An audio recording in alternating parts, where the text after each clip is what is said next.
vamos a empezar pues con esta charla que yo la había preparado con otros fines y aprovecho ahora para que también la puedan ver. No sé si alguien ya la vio fuera de los presentes, en todo caso los va a refrescar, ¿no? Y se trata pues del rol del cirujano oncólogo en la investigación. Pero ¿por qué el rol del cirujano oncólogo?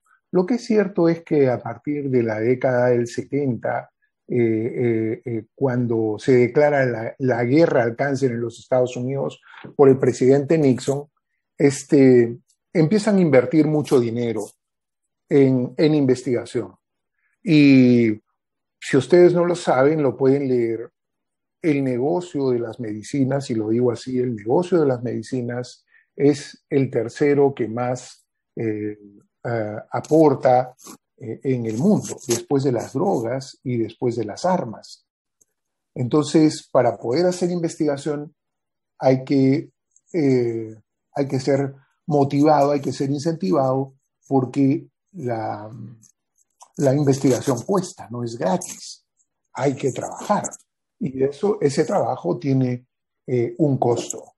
Entonces, los cirujanos hacemos un trabajo que es prácticamente individual, ¿no? O sea, cuando entras a la sala de operaciones, resuelves un problema y sales. Esto es un trabajo, claro, digo individual del cirujano. En realidad el cirujano creo que es uno de los médicos que más depende de otras especialidades, porque necesita estar con dos cirujanos más o con un cirujano más según la cirugía. Necesita estar con anestesiólogo, necesita estar con instrumentista, necesita estar con una circulante, el cardiólogo que riesgo quirúrgico. En realidad todo el trabajo quirúrgico depende de muchas otras especialidades para poderse llevar adelante. Entonces, lo que vamos a hacer un poco en esta presentación es resaltar lo que ha ocurrido a través de la historia, pero específicamente a partir del siglo XIX y XX, en el desarrollo de la cirugía, y demostrarles un poco cómo muchos de los trabajos de investigación que se han realizado en la historia han sido hechos por cirujanos, y que de repente no tenemos esa perspectiva, pero los cirujanos sí podemos hacer trabajo de investigación. De hecho, hay trabajos de investigación que han cambiado la forma de conducir las cosas en determinadas enfermedades, y que, bueno, vamos a ir revisándolos un poco a lo largo de esta presentación.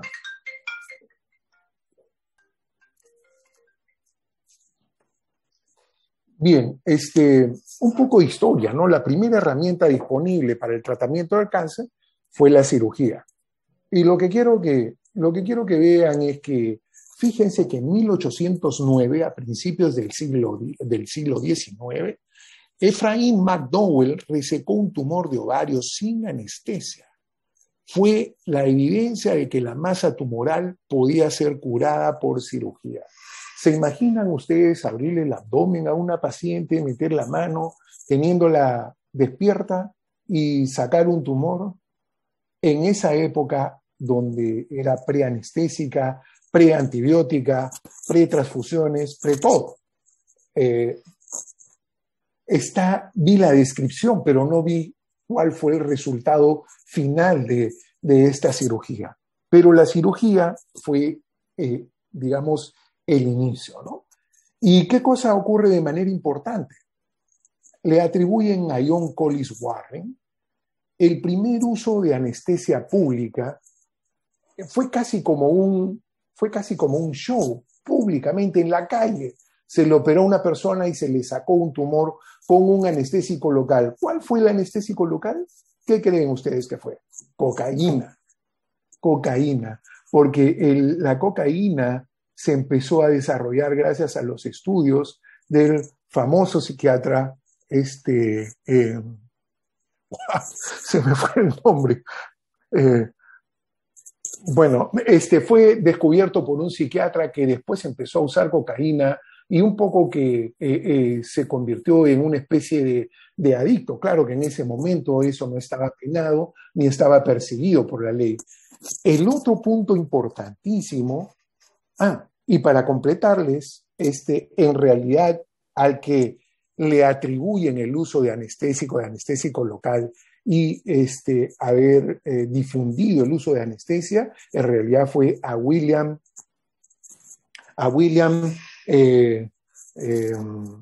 uy, Dios mío, yo no sé qué me está pasando, a William Morton en Boston, ¿no? En verdad había una pelea porque los primeros que empezaron a usar el anestésico local fueron los odontólogos. Y entonces ahí es donde vienen las investigaciones que las llevan para cirugía. El otro gran punto que encontramos acá, pero que ya no fue en el siglo XIX, sino a principios del siglo XX, fue el descubrimiento de los grupos sanguíneos. Y cuando se agrega el descubrimiento de los antibióticos a partir de 1945, se completa todo, a punto que los cirujanos dicen cualquier órgano afectado por cáncer puede ser manejado por cirugía.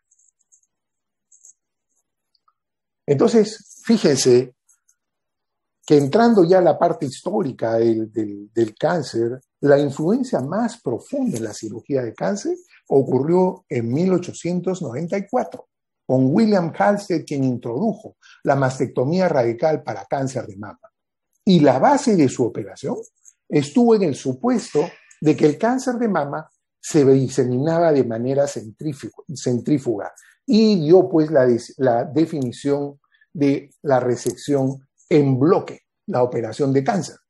Y esta operación en bloque es como nosotros lo vemos hacer en sala de operaciones actualmente. El principio es más o menos el mismo, ¿no? Que uno entra, diseca la mama, diseca los colgajos de la mama, luego aborda la axila y sale en un solo bloque mama y ganglios, ¿no?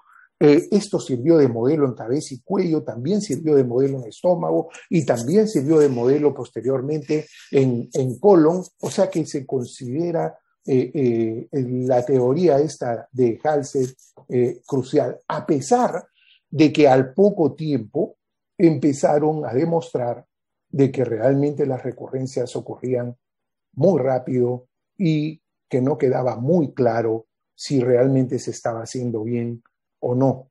A pesar de eso, ese manejo duró como 70 años.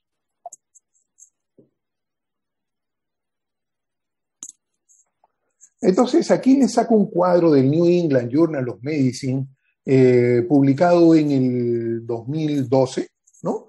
Para que vean los avances que tuvimos, ¿no? En quimioterapia o terapia sistémica, radioterapia y cirugía. Fíjense, ponen como punto de partida en 1890 la hipótesis de Halsted, ¿no? Que fue dada en 1894 y que fue apoyada por una publicación que hizo otro cirujano, ¿no? Que fue ganado por Halsted en poquísimo tiempo. Al año siguiente, el descubrimiento de los rayos X, ¿no? El descubrimiento de radium, fíjense, en 1906, la oforectomía para cáncer avanzado de mama, ahí pues no existían todavía, ni se tenía la menor. Aquí se empieza a sospechar de los receptores de estrógeno cuando se manejaba la oforectomía, pero no se sabía que había esto. Y fíjense, ¿no? Cabeza y cuello, cáncer de cabeza y cuello, curado por radioterapia fraccionada, ¿no? La mostaza nitrogenada en 1943, y así vamos avanzando, pues, ¿no? Cobaltoterapia, en los rayos de protones en Berkeley, en California, el metrotexate en coriocarcinoma, ¿no? El acelerador luñal en Stanford en el año 61, el descubrimiento de los receptores de estrógeno también en el año 61, ¿no? El tratamiento de linfomas y leucemias en 1967. En el 68 viene la famosa tesis de Fisher que dice que el cáncer de mama probablemente ya está diseminado cuando uno lo va a encontrar, y empieza la lucha entre la hipótesis de Halsted y la hipótesis de Fisher. Y esta lucha más o menos termina con el aparente triunfo de la hipótesis de Fisher, aunque en verdad tienen un poco de razón los dos, los que trabajamos y vemos pacientes, por ejemplo, con cáncer de mama, hemos visto cánceres triples negativos con tumores de 10 centímetros en la mama y con axila negativa. Oye, ¿cómo te explicas eso? Y también hemos visto casos que tienen tumores de 2 centímetros en la mama con metástasis axilar. Entonces, tenemos que pensar que había un poco de razón por un lado y por otro y que todo dependía finalmente de la biología del tumor. Pero a partir del año 70, cuando se declara la guerra al cáncer y se introduce dinero, en corto tiempo, más o menos en 30 años, el desarrollo del manejo del cáncer dio un salto espectacular. Y fíjense ustedes, aquí en el 90 empiezan a ver la caída, la disminución en la mortalidad por cáncer de mama, ¿no? Y fíjense, para ese entonces ya está la intensidad modulada, está el primer anticuerpo monoclonal aprobado en el año 1997, está la cirugía de conservación en el año 2002. En realidad, la cirugía de conservación empieza desde mucho antes, casi desde el principio, pero de manera más o menos ordenada, empieza en la década del 60, con artículos que empiezan a ser publicados en Europa, donde la influencia de Halsted era importante, pero no tanto como para opacar a los propios ¿cómo se llama?, del Reino Unido, ¿no? El desarrollo de los inhibidores de quinasa en el 2005 y de ahí en adelante ya la historia es un poco más conocida. Aquí para mostrarles un poco los avances, virus y cáncer, quimioprevención y el punto de tabaco en cáncer. Fíjense también la lucha que hubo entre los que fabricaban cigarros y no querían dejar de vender y los médicos que veían los destrozos en los pulmones y que querían prohibir el cáncer. Esto comienza más o menos en 1910 y se va hasta 1970, donde recién empiezan a prohibir la publicidad por cigarros en los Estados Unidos. Después tenemos la vacuna contra la hepatitis B, ¿no? El tamoxifeno, 1989. ¿Quién fue el que hizo este primer estudio de quimioprevención en cáncer de mama? Un cirujano, el doctor Bernard Fisher, con su grupo que muy conocido, el NSABP, y que hasta ahora sigue sirviendo, y dicho sea de paso, el grupo NSABP, liderado por el doctor Bernard Fisher, fue el primero que ensayó neoadjuvancia, cirujano también. Entonces, por eso quiero resaltarles estas acciones, ¿no? Para que vean que los cirujanos han jugado un papel importante, seguimos jugando un papel importante, solo que tenemos que repasar y ver nuestro rol. Los roles para todos terminan siendo cambiantes, ¿no? Cada vez es menos complicado, por ejemplo, hablando de medicina, administrar tratamientos sistémicos. Estamos empezando a tener tratamientos por vía oral. El paciente ya no va a ser necesario que pase no sé cuántas horas en el hospital con un endovenoso o colocándole un port o qué sé yo. A eso seguramente están apuntando las investigaciones. ¿No? Aquí, comentándoles un poco de dato, ¿no? En los Estados Unidos, el National Cancer Institute, un poco cómo nace y cómo participa. En 1930, investigadores y científicos alertaron al Congreso americano sobre el cáncer, una enfermedad que provocaba tumor y que estaba matando gente. En 1937 se realiza, creo que el primer acto de cáncer nacional en los Estados Unidos, donde se destina fondos para enfermedades no transmisibles en general. Ahí quienes está la hipertensión arterial, está la diabetes, todas las enfermedades crónicas en general. Entonces el acto estableció al National Cancer Institute de los Estados Unidos como agencia primaria del gobierno federal encargada de las necesidades de investigación y entrenamiento para la causa, diagnóstico y tratamiento de cáncer. ¿Qué pasa en Lima, más o menos por la fecha?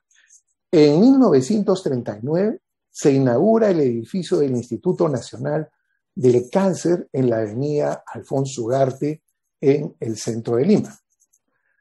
Al año siguiente, en los Estados Unidos, se construye y se inaugura el primer edificio del National Cancer Institute, y en 1944 se hace un acto de servicio de salud pública que afectó directamente al National Cancer Institute, que lo convierten en una división operativa de los Institutos Nacionales de Salud. ¿Qué pasa en el Perú en 1952 en Lima? Se crea el Instituto Nacional de Enfermedades Neoplásicas a partir del Instituto Nacional de Cáncer, que cambió de nombre a Instituto de Radioterapia, como una institución del Ministerio de Salud Pública y Asistencia Social. Así se llamaba el Ministerio de Salud en el año 1952. Se contrata por primera vez epidemiólogo dentro de un hospital en el Perú y además un estadístico. Y en 1960 se participa en un estudio cooperativo con Italia y con Estados Unidos sobre disección axilar en mastectomía, con el doctor Eduardo Cáceres Graziani a la cabeza, ¿no? En el año 1971 ocurre el gran cambio. Políticamente se convence a los congresistas americanos y se convence al presidente de los Estados Unidos para poner dinero en la investigación para el manejo del cáncer. Y eso fue lo que Richard Nixon llamó la guerra sobre el cáncer. Y fue un esfuerzo para encontrar, ¿no?, la cura contra el cáncer por incremento de la investigación, mejoramiento y el entendimiento de la biología del cáncer y el desarrollo de tratamientos más efectivos, como terapias blancas y terapias blanco, ¿no? Entonces, el objetivo de tal esfuerzo era erradicar el cáncer como la mayor causa de muerte en ese momento en los Estados Unidos. Era, según información de 1970, era la segunda causa de muerte. El director del National Cancer Institute tuvo a su cargo planear y desarrollar un programa nacional de cáncer, fíjese, en 1970. Y entonces ocurre una explosión de investigación y de publicaciones. La gran mayoría de descubrimientos de cáncer se hicieron dentro del National Cancer Institute, dentro de los Institutos Nacionales de Salud en los Estados Unidos, y crea toda una especie de competencia a nivel nacional por tratar de encontrar la cura del cáncer en este país. Y todo eso contagia a otros países, contagia a Europa y de alguna manera, en la medida de lo posible, en Latinoamérica, cuando en diferentes países, por ejemplo Brasil y Argentina, empieza a regresar gente que había estado fuera, ¿no? ¿Qué pasa en Lima? En 1987 se inaugura la nueva sede del Instituto Nacional de Enfermedades Neoplásicas, incluyéndose el Centro de Investigación en Cáncer, Max Keller, que se llamaba Centro de Investigación en Cáncer, doctor Eduardo Cáceres Graziani. En el 2006 se da la ley 28748, ley que crea como organismo público descentralizado al INEM. Y en el 2012 teníamos un plan, el Plan Esperanza, aprobado por ley. En febrero del 2020 se inaugura el IDEN Centro. Hace poquito, ustedes seguramente han leído la noticia, y se constituye en el tercer centro especializado de cáncer de 4 en el Perú. Ya tenemos IDEN en el norte, tenemos IDEN en el sur, tenemos IDEN en el centro y nos falta el IDEN en el oriente. Y ahora, en febrero del 2021, hace poco, se inaugura la Torre de la Esperanza, que es una torre producto de la aplicación del Plan Esperanza en el país. Entonces, eso es lo que es la torre nueva del Instituto Nacional de Enfermedades Neoplásicas. Entonces, habiendo visto un repaso histórico para ponerlos un poco en contexto, ahora vamos a hablar un poco de qué significan los ensayos clínicos y dónde estamos o debemos estar los cirujanos. ¿Quién puede hacer investigación? Cualquiera puede hacer investigación. Cualquier persona en tu casa puede hacer una investigación. Sí es importante que haya algo de dinero, definitivamente, y es importante que actuar con un rigor científico, ¿no? Uno se hace una pregunta, aplica el método científico y obtiene una respuesta que puede ser positiva, que puede ser negativa o que puede no provocar ningún cambio, pero se tiene una respuesta y eso es lo que se debe buscar, ¿no? Bueno, aquí algunos datos de lo que habíamos hablado. La mastectomía de Halsted y Meyer, ahí está el doctor que les decía que publicó más o menos paralelo con Halsted. Fisher, que lideró el NSABP, ¿no? Que luchó por la cirugía de conservación, por hacer menos cirugía, menos daño a los pacientes. También trabajó muchísimo en adyuvancia y trabajó en neoadyuvancia y, como ustedes han visto, en quimioprevención. Veronesi, desde Italia, la cirugía de conservación de la mama. El doctor Cáceres aquí, registro de cáncer en Lima Metropolitana, la cirugía radical y la biopsia de ganglio centinela. Tengo que decir eso, el doctor Cáceres fue uno de los que apoyó la aplicación de la biopsia de ganglio centinela en el actual departamento de mamas. En ese momento se llamaba senos, huesos y tumores mixtos. El doctor Donald Morton, otro cirujano, que fue el que ideó, el que dio el concepto de ganglio centinela. Y aquí, solamente para que tengan historia, se atribuye la palabra, el término ganglio centinela, a un cirujano del Memorial Sloan Kettering que apellidaba Cabañas. Este doctor Cabañas era paraguayo y él acuñó el nombre de ganglio centinela a un ganglio de localización en la región púbica que invariablemente, bueno, no invariablemente, pero con mucha frecuencia, estaba comprometido cuando había cáncer de pene. Pero lo que hizo Morton fue dar la idea de ganglio centinela como concepto, que es el ganglio o ganglios que reciben primeramente el drenaje de alguna parte en el cuerpo. Y eso no solo sirve para pene, ya lo hemos visto, sirve para melanoma, sirve para mama, sirve para cáncer ginecológico, sirve para todo. Ese es el concepto, eso es lo que hizo Donald Morton con su equipo en Santa Mónica, en California. También un cirujano. Y la otra cosa importante que hizo Morton años antes fue el primero en usar inmunoterapia usando BCG en cáncer de vejiga. Y con esto quiero resaltar la actitud de investigación de los cirujanos a través del inicio de la aplicación de terapias en los pacientes con cáncer. ¿Qué oportunidades tienen los cirujanos?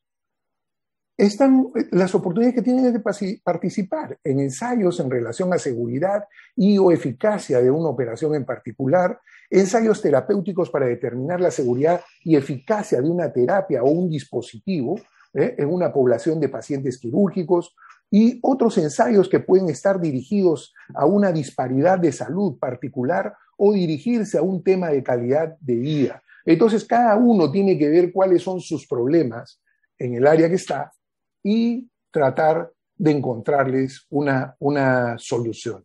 Como digo, es importante tener el apoyo de los superiores, de una gestión, de una administración, porque sin dinero y sin colaboración y sin multidisciplina no se puede hacer investigación. ¿Quién es el hilo conductor de todos estos estudios? Es el ensayo iniciado por el investigador.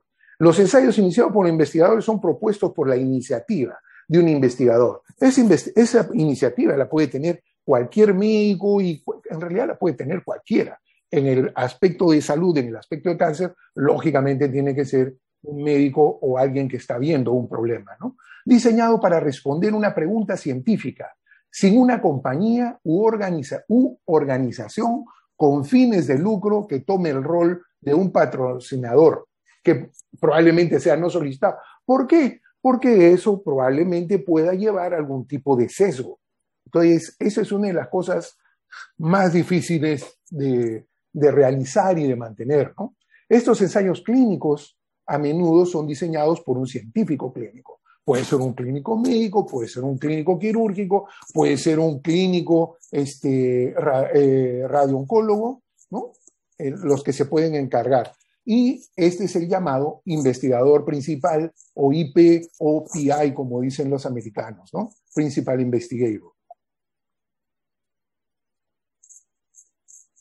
¿Y cuáles son las responsabilidades y funciones de un investigador? Esto lo he tomado, lo van a ver al final en las referencias, lo he tomado de un artículo publicado, uno de los autores es Mamunas, que ha trabajado con Bernard Fisher. Entonces, fíjense ustedes, no son poca cosa y llevan a una responsabilidad enorme. Por ejemplo, la revisión científica del protocolo, la administración del protocolo. O sea, quién va, a quién envío, quién va a hacer tal o cual cosa, a cómo se va a pagar, cómo se va a recibir, quién va a apoyar. Todo eso es también responsabilidad del investigador principal.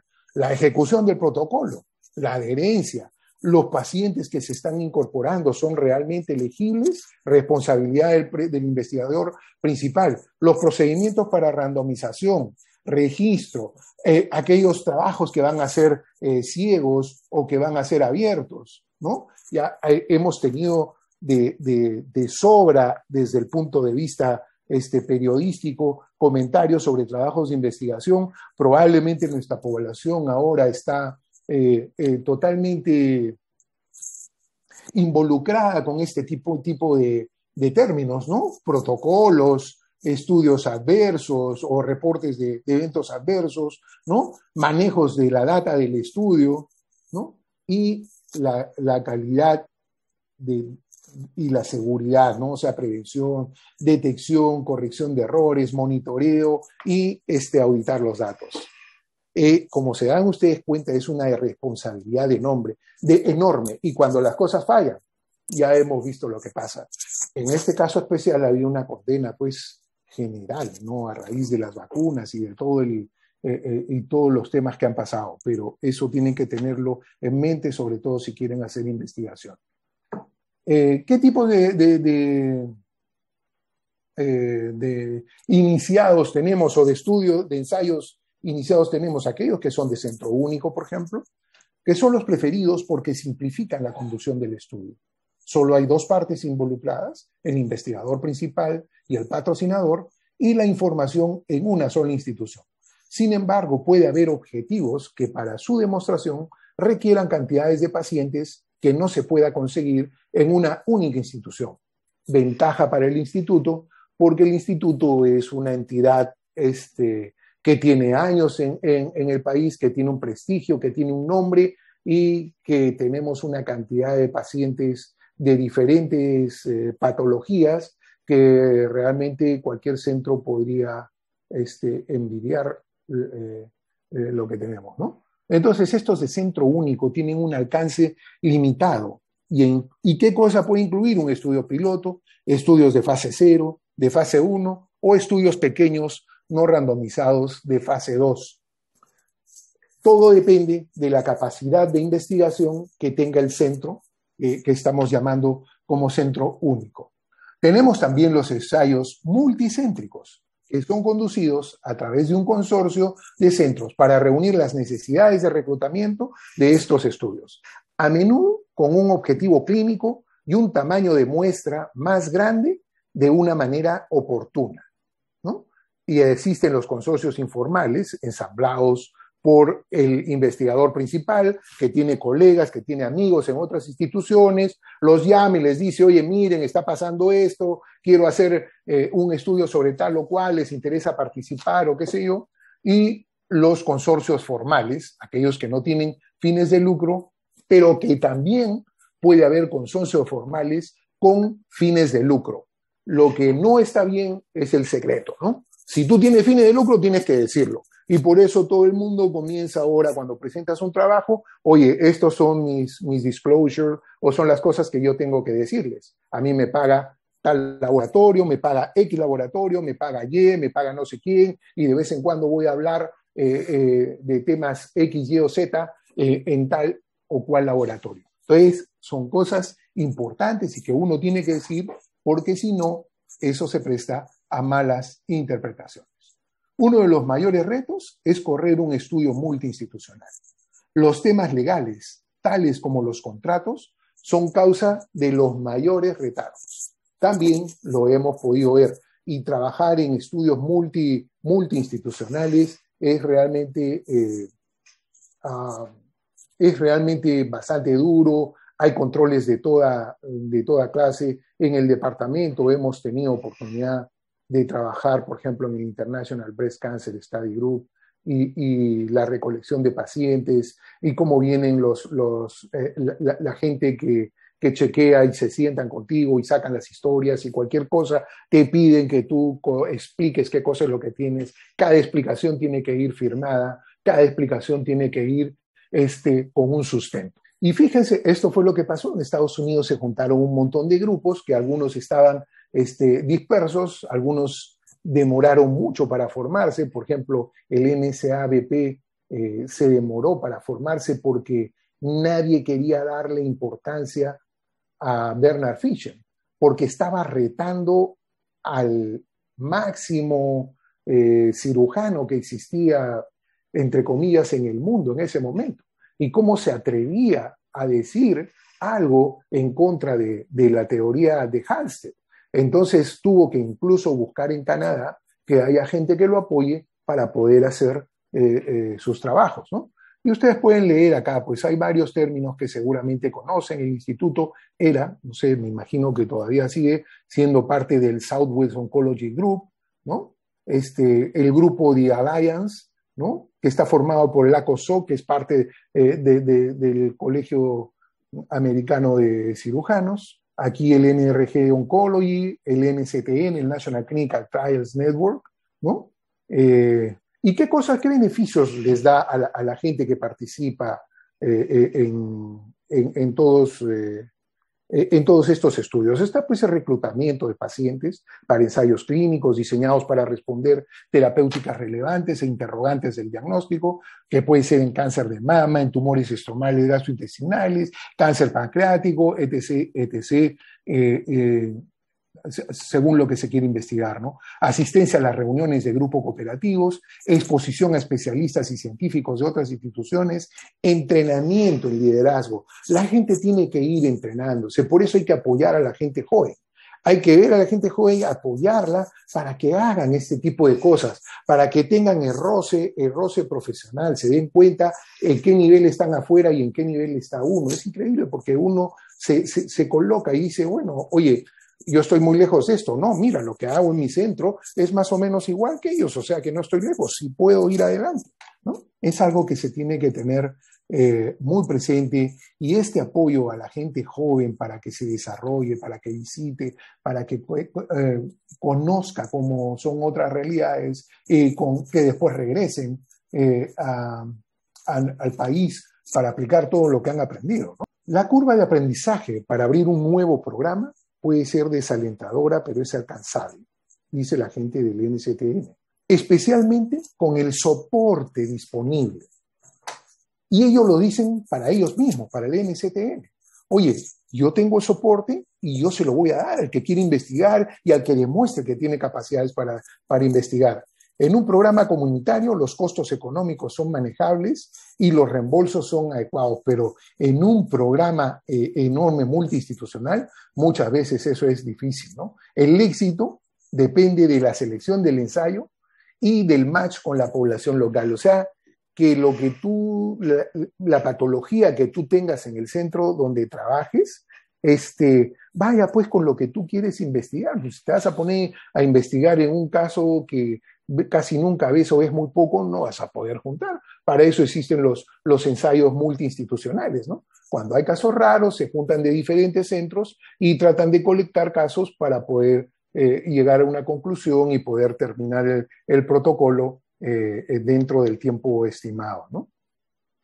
Entonces, debe existir pues un plan básico en el cual se plantea una idea hasta que se activa un ensayo dentro de un grupo. El proceso debe tener pasos establecidos muy claros y transparentes.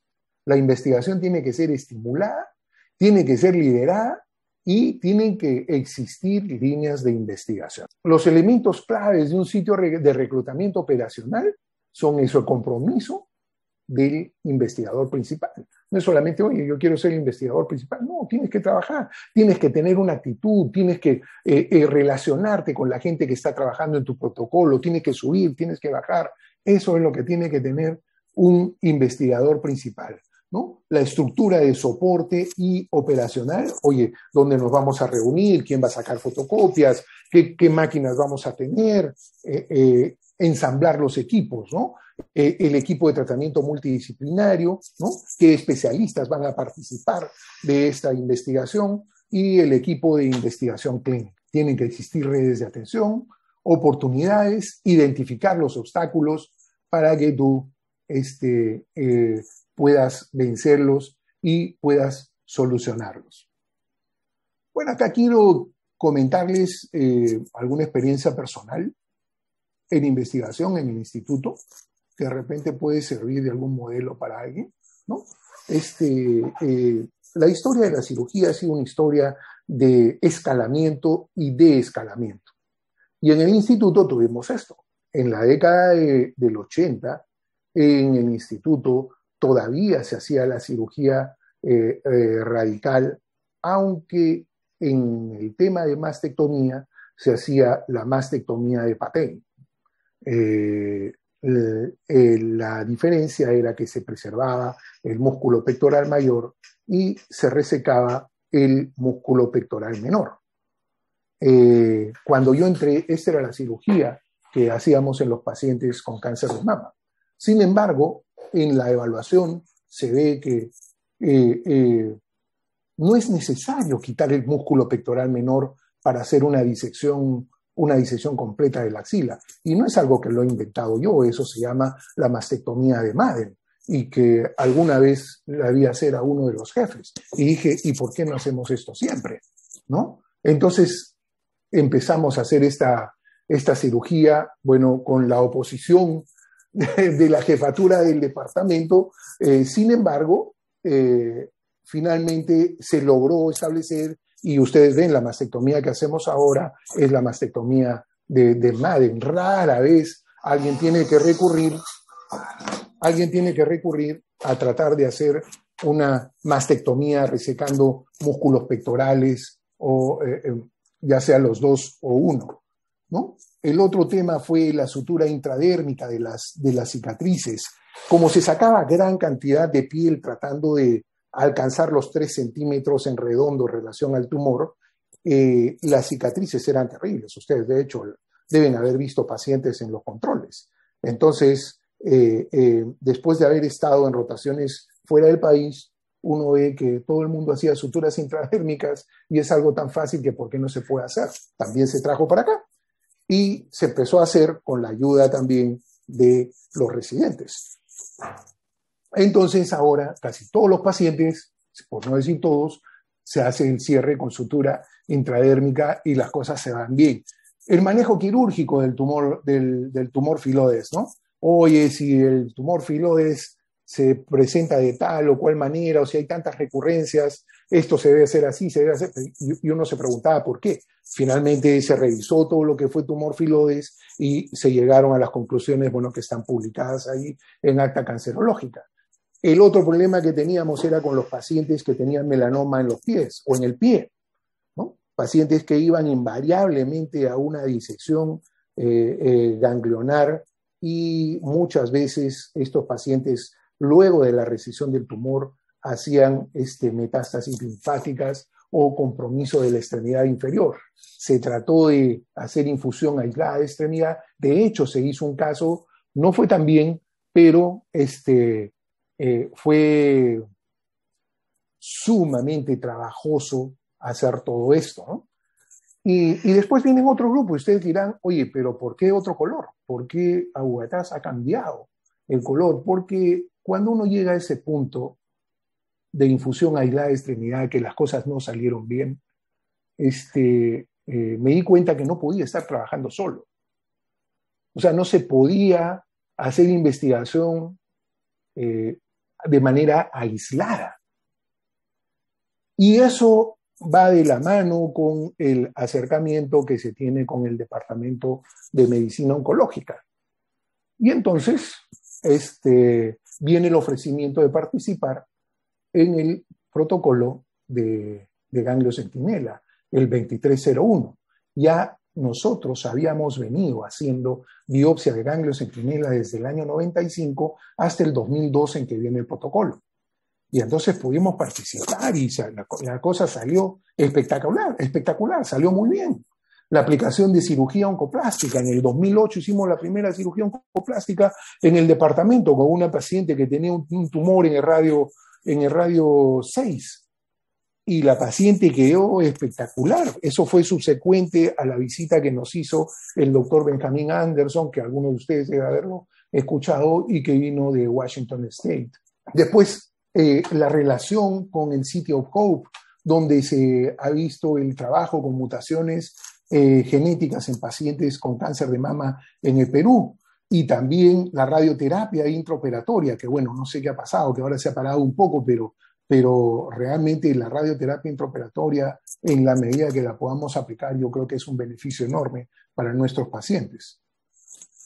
Bien, ahora quiero presentarles algo de lo que pasa en investigación en el instituto, ¿no? Fíjense ustedes, como era de esperarse, el Departamento de Medicina es quien tiene más número de investigadores, después sigue cirugía, después sigue SAT, sigue DICOM y sigue radioterapia, ¿no? Fíjense aquí por departamentos. Oncología médica tiene 9 investigadores inscritos en el RENACIM, patología 8, cirugía de abdomen 3, investigación 2, cirugía de mamas 2, especialidades médicas 2, cirugía de tórax 1, urología 1, medicina nuclear 1, neurocirugía 1. Después por departamento, ¿no? Fíjense, porcentaje de investigadores por total de médicos. Esta información ha sido dada por el Departamento de Investigación gracias al doctor Hugo Fuentes, ¿no? Y bueno, como conclusión, ¿qué vamos a decir? Que hay varias áreas en las cuales se puede desarrollar investigación. ¿Qué rol pueden cumplir los cirujanos? Reclutadores de pacientes, en el seguimiento de pacientes, como investigador asociado o como investigador principal. Ya ustedes lo han podido ver, ahí hemos visto algunos ejemplos. Pero ¿qué cosa es crucial? ¿Qué cosa es importante? Lo crucial e importante es desarrollar líneas de investigación y que tienen que estar lideradas por los jefes. Debería salir esto desde la jefatura institucional. Desarrollar las líneas de investigación y hacia eso vamos. Y además deberíamos ordenar el trabajo, porque con un orden en el trabajo podríamos disminuir la carga asistencial de alguna manera y poder tener tiempo para pensar y para desarrollar protocolos que nos lleven a responder preguntas científicas respecto de nuestro trabajo. Ahora tenemos los sirenes. No deberían llegar pacientes de las zonas donde están los sirenes sin una adecuada transferencia, totalmente autorizada por el IREN. No deberían llegar al INEM. Cada uno ha sido creado para resolver esos problemas. Y hemos avanzado, por supuesto que hemos avanzado. Ya les digo, cuando yo entré a la institución, solamente estaba el instituto en Alfonso Ugarte. Bueno, no duró mucho, fue unos cuantos meses. Y después se hizo el INEM nuevo. Pero ahora tenemos 3 IRENes. Esto se ha descentralizado. Y debemos apoyar también, si es que siguen existiendo las unidades oncológicas en los hospitales. Con todo eso, vamos a bajar el trabajo probablemente de tipo asistencial y que nos permita de alguna manera hacer investigación propia. Tenemos el apoyo de gente que tiene mucha experiencia, también no solamente nacional, sino a nivel internacional. Y también dentro de esas líneas, de investigación, la responsabilidad de las jefaturas es conseguir el soporte para que se pueda hacer investigación. Porque no hay investigación si no hay dinero. Eso está muy claro. Bueno, estas son las referencias que hemos usado para hablarles a ustedes sobre el rol de los cirujanos oncólogos en investigación. Muchas gracias por su atención y estoy dispuesto para cualquier pregunta que deseen hacer.